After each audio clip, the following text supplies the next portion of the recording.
Northwest Orient Airlines. Northwest Orient Airlines. Setelah pramugarinya mendekat, dia Pramugari.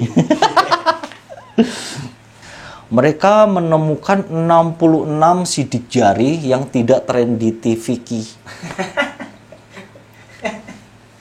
66. Teridentifikasi. Teridentifikasi.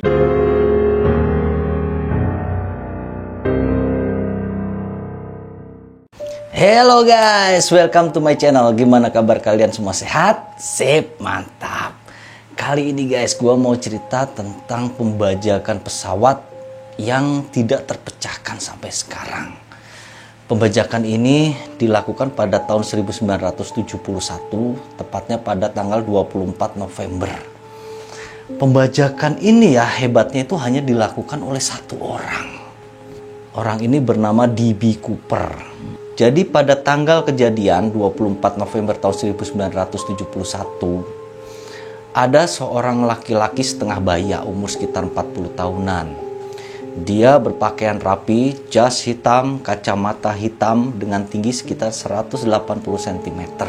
Dia membeli tiket pesawat Northwest Orient Airlines. Itu pesawatnya gede ya, Boeing 727. Untuk jalur penerbangan dari Portland menuju Seattle, Washington. Dia membeli tiket seharga $20 dengan atas nama Dan Cooper. Kemudian waktu keberangkatan tiba. Dan Cooper menaiki pesawat seperti penumpang lain seperti biasa kan. Dia menaiki pesawat duduk di kursi nomor 18C.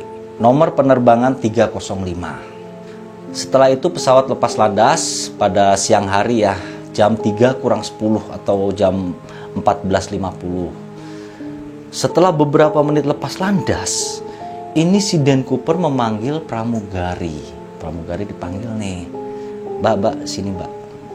Setelah pramugarinya mendekat, dia memberikan sebuah catatan kecil gitu. Nih Mbak, baca. Nah si pramugari waktu itu dia tidak menanggapi dengan serius. Karena pramugari ini banyak banget yang ngegoda ya. Hampir tiap hari penerbangan itu ada aja penumpang yang iseng gitu kan. Jadi dia nganggap, wah si orang ini pasti ngasih catatan nomor telepon lah, tanya alamat lah segala macem. Jadi dia langsung dilipat, kertasnya langsung dimasukin kantong sama tuh pramugari. Udah gitu si Dan Cooper nih ngeliat, yah kagak dibaca. Langsung dipanggil lagi tuh pramugari. Mbak sini, kamu baca itu kertas dari saya isinya apa. Si pramugari ini melihat wajah serius dari Dan Cooper ini. Dia langsung mengambil surat tadi dari kantongnya. Dia baca, aku membawa bom. Pesawat ini telah kubajak. Kamu duduk di sampingku. Itu tulisannya. Kemudian setelah itu kan kaget tuh pramugari. Langsung dia nurutin tuh permintaan si Dan Cooper. Dia duduk di sebelahnya. Tapi dia minta ngebuktikan kan ke si Dan ini. Mana buktinya bahwa kamu bawa bom? Ditunjukin sama si Dan Cooper. Nih, bener. Di situ ada bom-bom yang merah ya. Kayak dinamit yang bulat-bulat itu. Ada 8 biji warna merah. Beserta kabel-kabelnya semua. Ternyata pria ini serius membajak pesawat.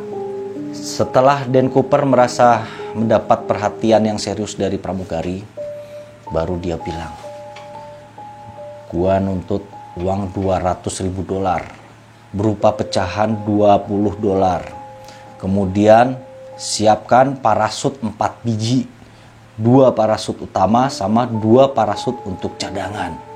Kemudian siapkan lagi bahan bakar untuk pesawat ini di Seattle nanti pada saat mendarat. Jadi rupanya si Dan Cooper ini rencananya setelah mendarat di Seattle, dia mau berangkat lagi entah kemana gitu. Makanya dia meminta disediakan bahan bakar pesawat. Kemudian pramugari ini langsung menuju ke kokpit pesawat. Dia melapor kepada sang pilot. Setelah dilapori, pilot itu langsung kaget ya. Wah, benar nih. Ya benar, dia memperlihatkan bomnya dan benar-benar ada. Dia serius mau melakukannya. Si pilot kemudian menghubungi pusat kendali yang di Seattle itu, dan pusat kendali kemudian menghubungi polisi dan FBI. Jadi dalam keadaan seperti itu, memang tidak ada yang bisa dilakukan ya dari pihak keamanan itu. Mau gimana gitu, nggak bisa gitu. Akhirnya satu-satunya cara adalah menuruti permintaan si pembajak. Kemudian Presiden maskapai Northwest Orient segera menyiapkan tuntutan dari si Dan Cooper.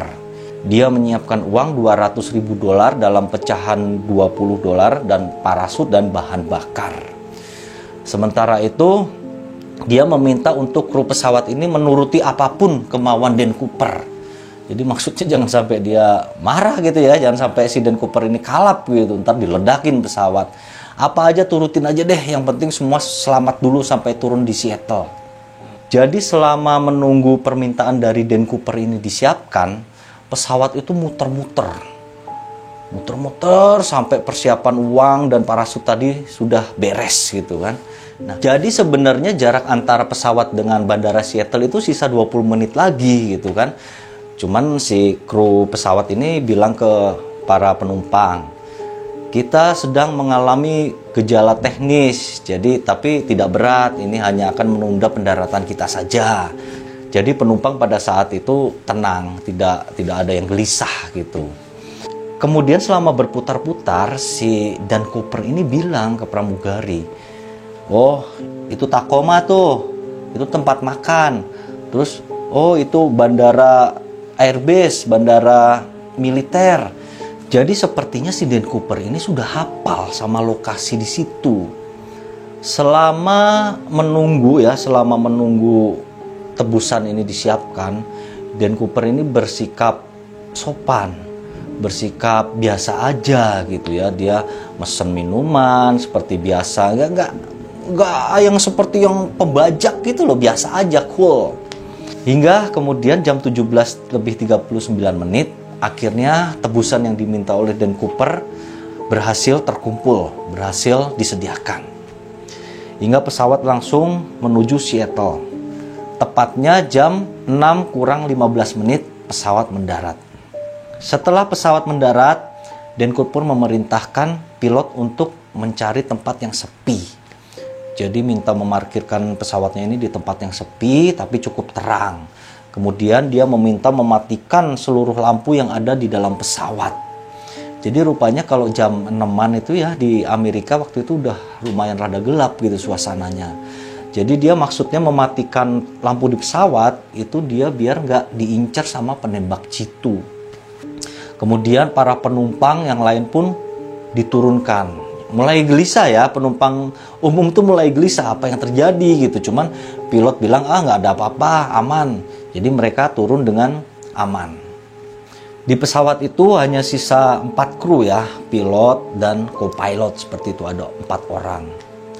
Kemudian tidak berapa lama manajer operasional dari maskapai mendatangi pesawat membawa barang-barang yang diminta oleh si Dan Cooper. Jadi berupa uang dan parasut.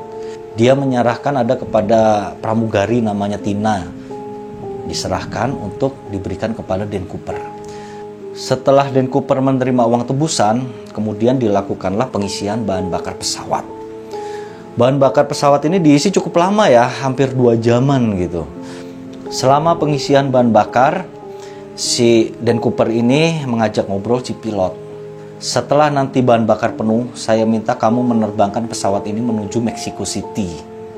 Saya minta kamu menerbangkan pesawat ini dengan lambat, dengan kecepatan seminimum mungkin, dengan ketinggian 10.000 kaki saja.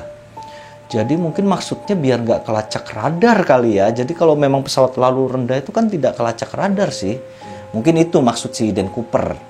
Cuman Dan Cooper ini untuk memastikan bahwa pesawat ini terbang dengan kecepatan minimum ya, dia meminta nanti selama penerbangan itu roda pesawat jangan dimasukin, jadi harus dikeluarin terus gitu. Memang kalau roda pesawat dikeluarin terus itu memang pesawat itu secara otomatis dia tidak mau terbang secara maksimal seperti itu. Kemudian pilot memberi tanggapan ya. Jadi menurut dia kalau dari Seattle ini menuju ke New Mexico itu jaraknya 1.600 km. Jadi tidak mungkin kalau pesawat ini sampai sana tanpa mengisi bahan bakar ulang. Kemudian Dan Cooper menanggapi, oke, kalau begitu kita nanti mengisi bahan bakar lagi di kota Reno yang berada di Nevada. Kemudian setelah kesepakatan soal tujuan segala macam tadi udah disepakati, si Dan Cooper ini ngerasa perasaan ngisi bahan bakarnya nggak beres-beres deh. Jadi itu pesawat lama banget ngisinya. Setelah ditanyakan kan dia mulai resah nih, mulai ngedesak pilot. Apa yang terjadi nih, kok lama banget ngisinya? Ternyata itu hanya masalah truk pengisi bahan bakar aja ya. Jadi truknya itu udah habis, harus nambah yang satu lagi seperti itu. Kemudian ada lagi petugas penerbangan itu pengen bertemu dengan si Dan Cooper. Si Dan Cooper ini jelas menolak kan, enggak, mau ngapain lu ketemu sama gua, enggak mau. Kemudian beres nih ngisi bahan bakar. Mereka pun melanjutkan penerbangan menuju Mexico City. Kemudian si Dan Cooper menambah permintaan lagi ya. Jadi di samping si pesawat itu tidak boleh menaikkan roda ban, dia juga meminta pintu kabin barang tuh yang berada di bawah pesawat itu tidak boleh ditutup, harus tetap terbuka. Mendengar permintaan dari Dan Cooper ini, petugas bandara itu bilang bahwa itu nggak aman. Kalau pintu kabin bawah itu terbuka bahaya. Cuman Dan Cooper ngotot, aman, ntar biar aja. Nanti kalau pesawat udah terbang landas, biar saya sendiri nanti yang membukanya. Kemudian pesawat pun lepas landas jam 19.40. Begitu lepas landas, pihak militer langsung diperintahkan untuk mengawal pesawat itu. Jadi mereka mengawal dengan posisi satu di atas, satu di bawah pesawat. Jadi si Dan Cooper selama pengawasan pesawat militer itu dia nggak tahu kalau sedang dikawal. Yang ngawal juga nggak main-main, jet tempur F-16. Setelah lepas landas, Cooper meminta seluruh kru untuk masuk ke dalam kokpit dan mengunci mereka. Jadi pada saat mereka digiring ke dalam kokpit, salah satu kru ini namanya Tina ya, dia pramugari itu. Dia sempat ngelirik ke Dan Cooper. Si Dan Cooper ini sedang mengenakan parasut. Kemudian setelah mereka dikunci, waktu berlalu sampai pukul 20 malam. Mereka melihat ada tanda peringatan bahwa pintu kabin belakang itu, pintu buritan, terbuka. Sampai akhirnya peringatan semakin keras menandakan bahwa pintu kabin telah terbuka seluruhnya. Hingga sampai pukul 20:13. Tekanan semakin keras dirasakan oleh pesawat sampai pesawat itu oleng. Wah, pesawat oleng itu butuh usaha keras pilot. Akhirnya pesawat berhasil dinormalkan kembali. Kemudian setelah itu pada pukul 22:35 pesawat pun akhirnya mendarat di Reno, Nevada untuk mengisi bahan bakar seperti rencana semula. Begitu mendarat itu FBI sama polisi langsung datang buat menyerbu. Jadi pesawat itu memang mendarat disebut emergensi ya, soalnya pintu buritan itu keadaan terbuka gitu, berbahaya gitu kan. Tapi mereka akhirnya berhasil mendarat. Setelah dikepung, para anti teroris ini dari kepolisian langsung menyerbu ke dalam pesawat. Dilihat pesawat, si Dan Cooper udah nggak ada. Si Dan Cooper menghilang tanpa bekas. Setelah itu langsung pihak FBI menyelidiki pesawat nih.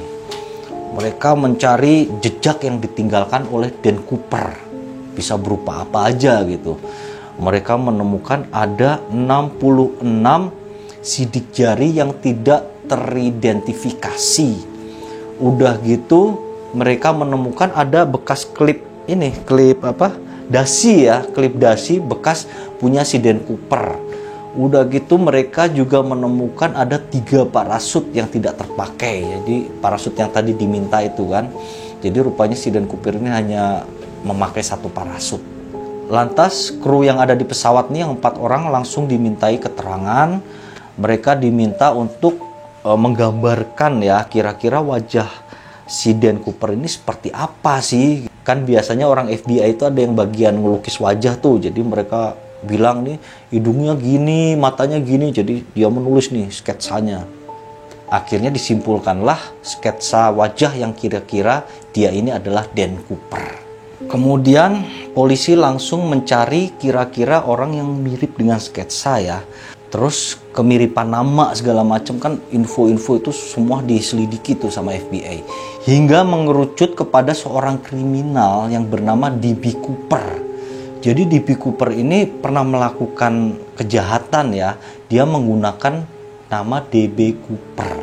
Hingga orang itu dicurigai, kemudian setelah diselidiki ternyata tidak ditemukan bukti bahwa pelakunya adalah dia.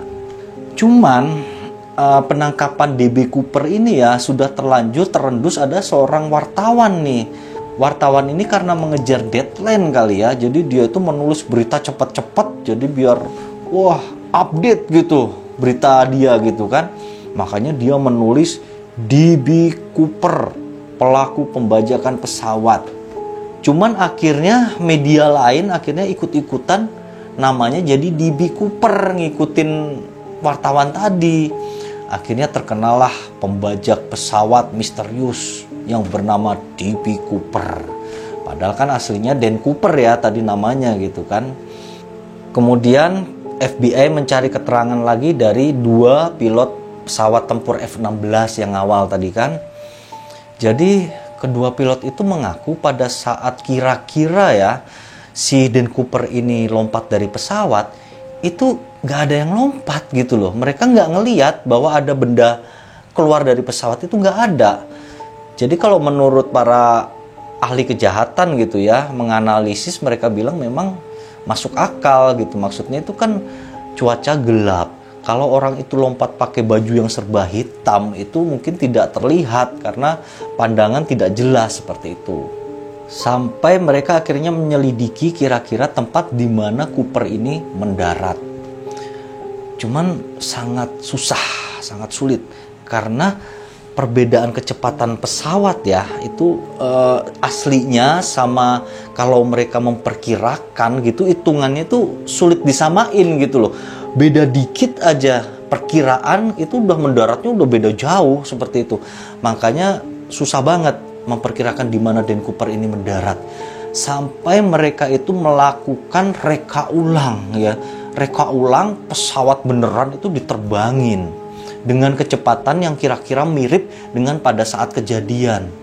Pesawat itu kemudian terbang dengan ketinggian yang sama, kecepatan yang sama, semua sama kondisinya. Kemudian diperkirakan si Dan Cooper ini melompat pada pukul 20:13. Jadi itu kan pada saat pilot ini merasakan tekanan yang luar biasa di pesawat ya.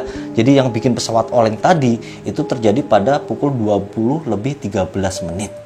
Kalau mengikuti dari hitungan rekonstruksi itu, pesawat ini berada di atas Sungai Louis. Jadi Sungai Louis itu ada di sebelah barat daya Washington ya. Makanya setelah itu polisi langsung mencari dalam skala besar daerah tersebut.